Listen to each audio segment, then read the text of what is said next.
The LOTOJA Classic is 201 miles. And look, anything over 200 miles in a single day is a good distance to get a feel for how a product performs. In this case, the Enve SCS 4.5 wheel set. The route for LOTOJA includes a decent amount of climbing at 8,500 feet and unpredictable winds coming from literally all directions. But as I've thought about deep versus shallow wheels, were these the right call for the day, or should I have opted for something more shallow like the Enve 2.3s? I mentioned in the last video that I found it interesting that Team UAE use Enve 4.5s on most stages of the tour, including stages with a lot of climbing.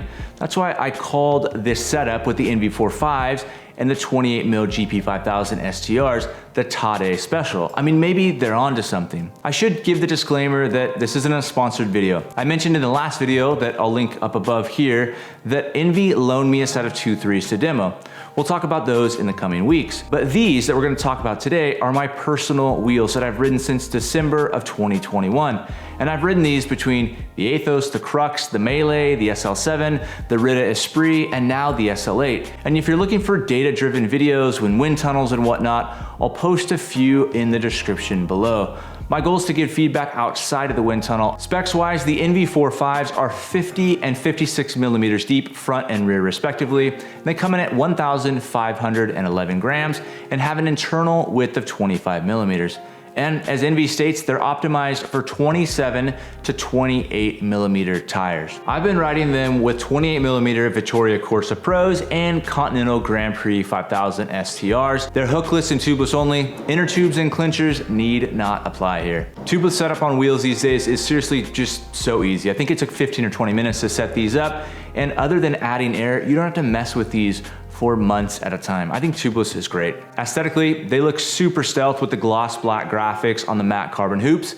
While the logos are big, they're not in your face big. On modern road bikes, the wheel depth looks right without being too deep into the super aero trend of past years. If you're coming from a more narrow set of wheels, regardless of depth, I think modern, wider width wheels just feel more planted and more stable. And look, I don't know if there's data to back this, but I feel like the wider internal width feels smoother to me. Maybe it's the larger area that better absorbs road chatter. I'm not entirely sure, but I can tell you on the road, it feels really nice. In terms of stability, they do catch crosswinds as you'd expect from any set of wheels in that greater than 50 millimeter deep range. And if that's a concern, you might want to consider a more shallow depth wheel set. These wheels are fast, plain and simple. They don't spin up as fast as an ultra light wheel set, but they do spin up plenty quick and hold speed really well. Aerodynamically, I was grateful to have these wheels at LOTOJA, where I felt they added to the overall performance and speed of my setup. Everything just felt efficient, and I felt like the 4.5s were kind of the cherry on top. One thing that I've been very conscious of this year is just how different tires mount to different wheels. I'm currently riding the 28 millimeter Vittoria Corsa Pros, which create a very sharp aerodynamic profile with the 4.5s. No bulging, no bulbing. Anyways, bringing stability back into the conversation, the 4.5s ate up a lot of the road chatter of the rough Idaho and Wyoming roads while still being plenty stiff when I got out of the saddle, which leads me to climbing on these wheels.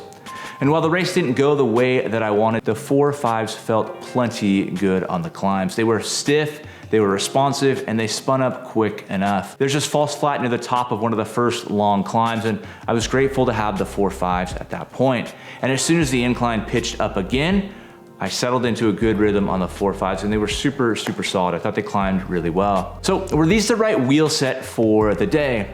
Considering I spent 70 of the 201 miles solo, battling headwinds, crosswinds, and just general fatigue from being alone for that long, I think the 4.5s were the perfect companion, giving me that little bit of extra speed in those relentless winds. That's not to say that these were immune from, that chatter that you get from crosswinds and just having kind of like that dirty air around you. I definitely felt them.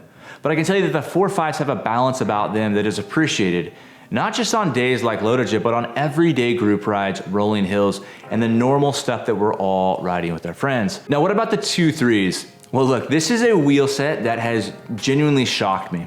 See, if you had told me a year ago that in a year I'd be riding a set of wheels that was half as deep as my Roval CLX 64s and loving them, I would have called you crazy, but that's where we're at. I've been riding the 2.3s and I really, really like these wheels. We'll talk about that more next week. Anyways, thanks for following along. Until next time.